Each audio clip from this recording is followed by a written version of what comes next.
You had a bad morning. You are now quietly certain your last relationship was a mistake from the first month. If someone asks why, you will answer with 7 specific things.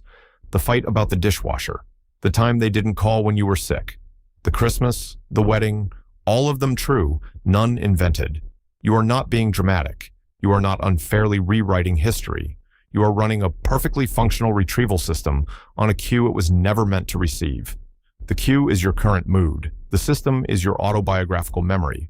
And what you are experiencing right now, the one-sided case your brain is quietly building against your own life, has a name.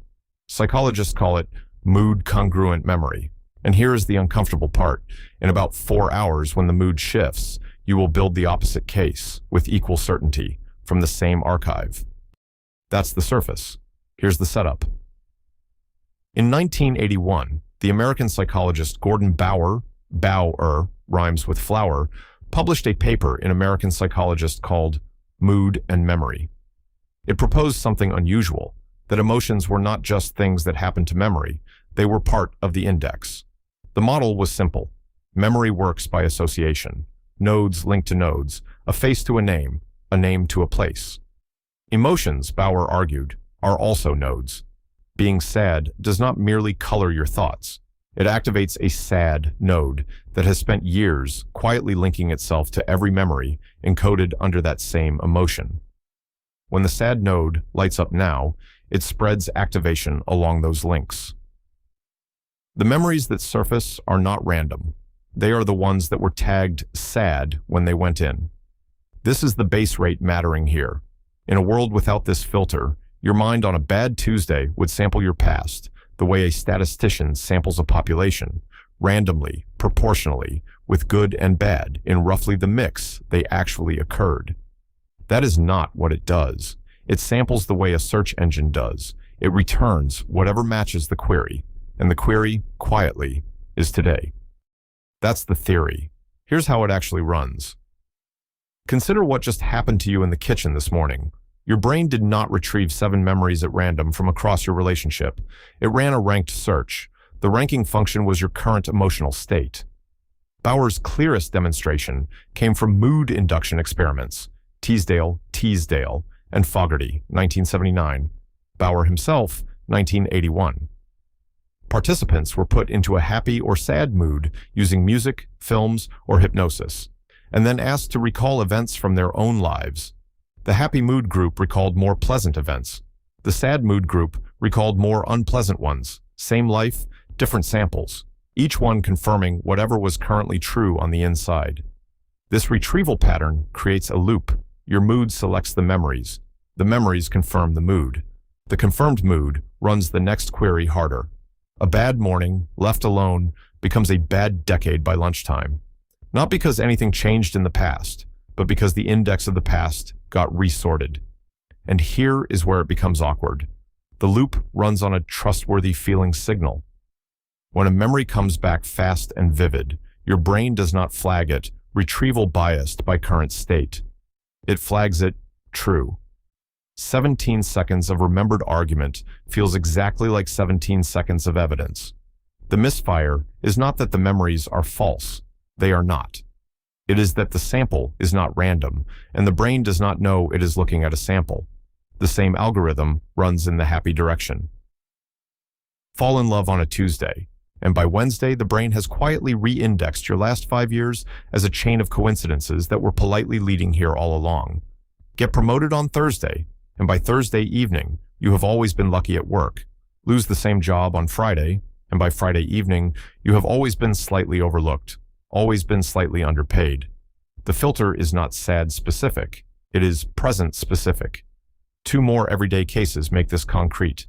At a funeral, the brain retrieves warmly. The dead are mostly remembered kindly. During a fight with someone still in your life, the brain retrieves coldly. The living, in that moment, are mostly remembered for the times they let you down. Both samples are real. Neither is the whole population. An old, useful rule: retrieve what matches the current context, fires on a system that was never meant to judge its own life. That is the misfire. Before we talk about what to do, we have to talk about what's actually been replicated, because this is one of those effects with two halves and very different strength. Bauer's 1981 paper made two claims. They are worth separating, because the literature has been much kinder to one than the other. The first claim, mood-congruent memory, is that your current mood biases which memories come back. This one has held up reasonably well. Philip Blaney's 1986 review was the first synthesis. Matt Vázquez, Vázquez, Keys, and Campbell's 1992 meta-analysis was the second. Across 48 studies, the effect was small in non-depressed participants, a Cohen's d of about 0.2, and more than twice as large in clinically depressed ones, a d of roughly 0.5. In 40 more years of research, direction has essentially never reversed. Depression, in other words, does not just make the mood worse, it hardens the filter. The second claim, mood-dependent memory, is much more fragile. The idea, you remember things better when you are in the same mood at retrieval as you were at encoding. Sad at the lecture, sad at the exam. Better recall, it did not replicate well. Eric Eich's Eich's 1995 review pulled the effect apart. Mood-dependent recall shows up, Eich concluded, only under very specific conditions, strong mood inductions, self-generated material, and, crucially, no external retrieval cues. Give people clear stimuli to recall, and the effect vanishes. The cues do all the work. The cousin effect, physical context-dependent memory, replicated better than internal mood state ever did. Godden, and Baddeley's 1975 study with scuba divers recalling word lists either where they learned them or on dry land is one of the most reliable findings in the literature. Match the physical context, you get a memory boost. Match the mood, you sometimes do, sometimes don't.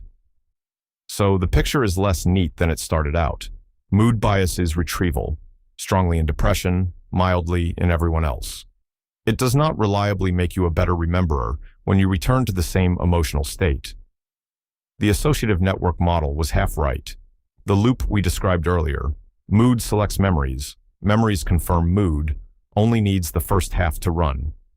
Knowing this changes very little. Acting on it changes a lot. Awareness does almost nothing here. This is one of the effects where Bueller and Pietz's 10 to 15% awareness reduction from episode 1.9 would feel generous.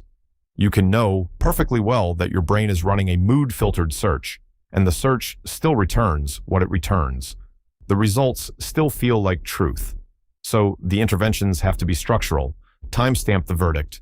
The next time your mind hands you a sweeping statement about your own life, my marriage was always unhappy, my work has always been meaningless, nobody has ever really been there for me. Notice what mood you are in at the moment that verdict arrives. If the verdict is 2 hours old and the mood is 2 hours old, they are probably the same thing wearing different clothes. External record. Your brain is a biased search engine. Your calendar, your photos, your old messages are not. A note written in a neutral mood last February, read in a sad mood tonight, is one of the few instruments you have that can correct the resort. Beck's cognitive behavioral therapy leans on this for a reason. The journal is not meant to be reread by today's mood. It is meant to be reread against it. Delay the ruling. Don't end the relationship on the bad morning. Don't quit the job in the hour after a rejection. Don't promise yourself anything grand in the afternoon of a promotion. The filter produces its strongest verdicts in the hours right after a mood shift, and those are the hours that should not be trusted with decisions bigger than what to eat for dinner. None of this is be more mindful. All of it is stop asking your brain for life verdicts on the timescale at which the filter is loudest. Step back, and one pattern shows up across every effect on this channel. We have been building, one episode at a time, a quiet picture of what the brain is doing when it claims to be reporting reality. In episode 3, anchoring, an arbitrary number, tilts the estimate that follows. In episode 4, the availability heuristic, how easily something comes to mind gets mistaken for how common it is. In episode 8, the IKEA effect, building something tilts your valuation of it. In episode 9, the planning fallacy, thinking from inside a project tilts your forecast about it. Mood-congruent memory is the same family. Whatever surfaces easily, vividly, and feels right, your brain labels true. That rule is cheap, fast, and usually good enough.